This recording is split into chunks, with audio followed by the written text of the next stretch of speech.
Hey guys, what's going on? It's Trent here again. Today I was getting my oil changed in my Jeep and noticed that the air filter housing was cracked. Apparently the people that changed my oil last time snapped off a piece and just super glued it together. So when they went to check the air filter this time, the super glue failed and everything fell apart. But got lucky, the dealership had the part on hand, so we're gonna swap it out real quick and just go through the whole process. The part was like $200, but I don't think it's gonna be that hard to change out because it was just the top part. Let me turn you around here and show you what I'm talking about. Let's get the hood popped. So the air filter's right here, the engine air filter. And this little part, see that? Yep, it snapped right off and they had put super glue on it. So this is the new part. It's supposed to have that nipple right there. So that's actually what snapped off. So it's just the top part of it that has a broken piece, so we shouldn't have to mess with the bottom one. So we're gonna get that out of there, get this unscrewed right here, get this out of here, and get it switched out. So all we're gonna need is a Phillips head and a flathead. The flathead is for the hose clamp right there. And then the Phillips head is what's holding the top cap onto the bottom cap.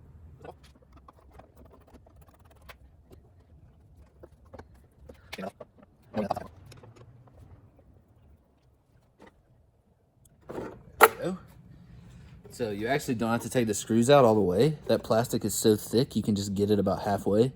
So you don't have to worry about the screws falling off in the engine compartment. But that's the old broken half, and got it off.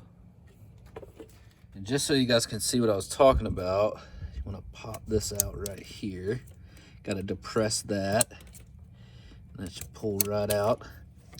That is supposed to be connected right there, and they just glued that back on.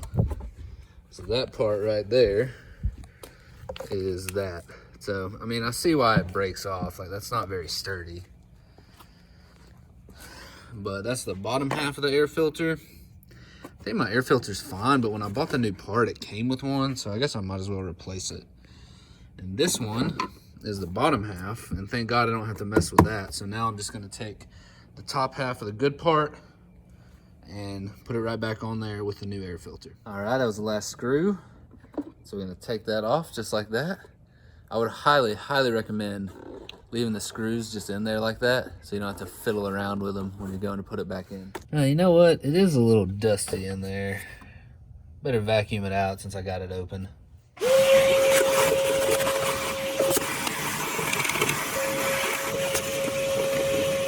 All right, air filter first. Can't forget that. Kind of defeat the purpose. Okay, we got the new one seated back in there. Made sure that this is attached.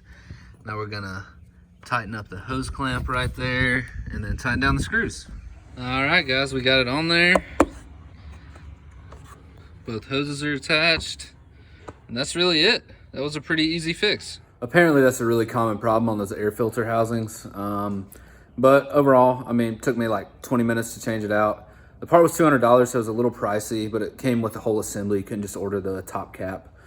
So at least I'll have the bottom half if anything ever happens with that. But yeah, if the part was 200 bucks, I couldn't imagine what a dealer would charge you to do that. Probably $500. But anyways, thanks for tagging along, guys, and talk to you again soon.